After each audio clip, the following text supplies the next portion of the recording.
गायधने, उपकृषी अधिकारी, तालुका समुद्रपूर, जिल्हा वर्धा. दादा परिचय द्या. माझं नाव नरेश डोमाजी तुराडे, मुक्काम मंगरूळ, तहसील समुद्रपूर, जिल्हा वर्धा. अगदी बरोबर. माझा नंबर 97 64 38 38 35. बस. आपल्या शेतामध्ये आपण ही कुठल्या जातीची हळद लावताय? माझ्याकडे 2 जाती आहेत याच्यामध्ये एक बामणी आणि जाऊली. पण या दोन्ही जाती आपण वायगावच म्हणतो. वायगाव जाती आहेत. तसं इथं प्रसिद्ध वर्धा वायगाव म्हणून प्रसिद्ध आहे, पण प्रसिद्ध ओरिजिनल नाव त्याचं बामणी आणि जाऊलीचं बेन आहे माझ्याकडे. बरोबर. बामणी आणि जाऊली असल्यामुळे हा माल एवढा टप दिसतो पायासाठी का खूप लोकांपेक्षा आपला 2000 कधी माल चढच खपतो. तर आमच्या शेतकरी बंधूंसाठी जर म्हणजे त्यांची काही म्हणजे लागवडीच्या संदर्भानं किंवा पेनच्या संदर्भानं जर माहिती तुम्हाला विचारली तर तुम्ही सांगा. बिलकुल बिलकुल.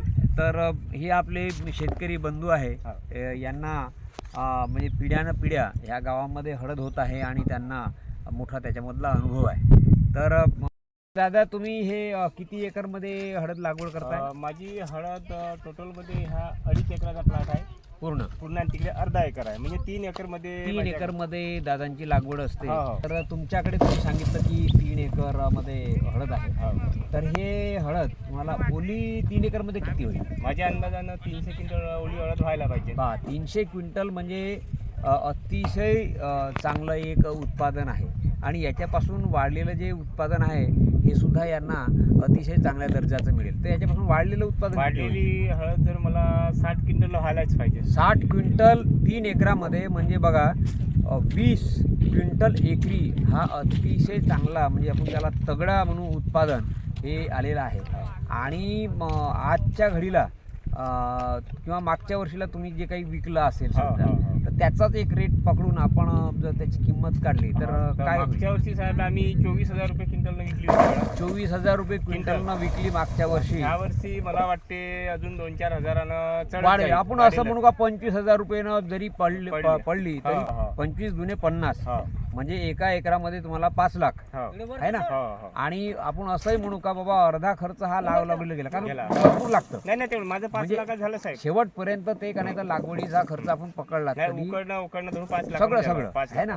5 लाखामध्ये त्यांना जरी दिलं तरी निव्वळ उत्पादन हे 2.5 लाख रुपये एकरी हे हळदीच्या माध्यमातून पडू शकतं. पण त्याच्यासाठीचे अशा पद्धतीची लागवड, चांगलं त्या जमिनीमध्ये शेणखत, चांगलं लक्ष देणं हे सुद्धा करणं गरजेचं आहे ना.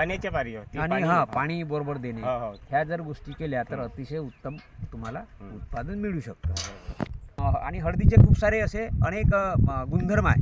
तुम्ही जशी वापराल तसं, कारण धार्मिक कार्यामध्ये, लग्न प्रसंगामध्ये एवढं आपल्याला दुखलं खुपलं त्याच्यामध्ये, चहामध्ये एवढंच नाही तर देवाच्या भंडाऱ्यामध्ये सुद्धा हळद वापरतात. पी हळद हो गोरी असं म्हणतात.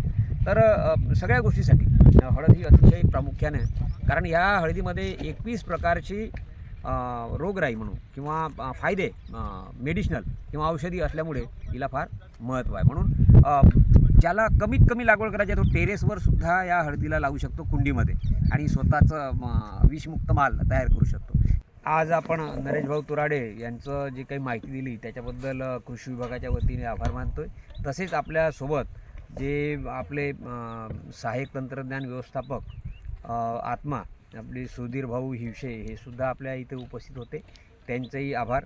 आणि अशाच पद्धतीनं क्षेत्र विस्तारासाठी कृषी विभागासोबत किंवा आत्म्याच्या टीमसोबत आपण जर सहकार्य केलं तर आपण निश्चितपणाने ह्या तालुक्यामध्ये GIचं क्षेत्रसुद्धा वाढवू शकतो आणि आपल्या हळदीचं क्षेत्रसुद्धा वाढवून शेतकऱ्यांच्या नफ्यामध्ये भर पाडू शकतो. धन्यवाद.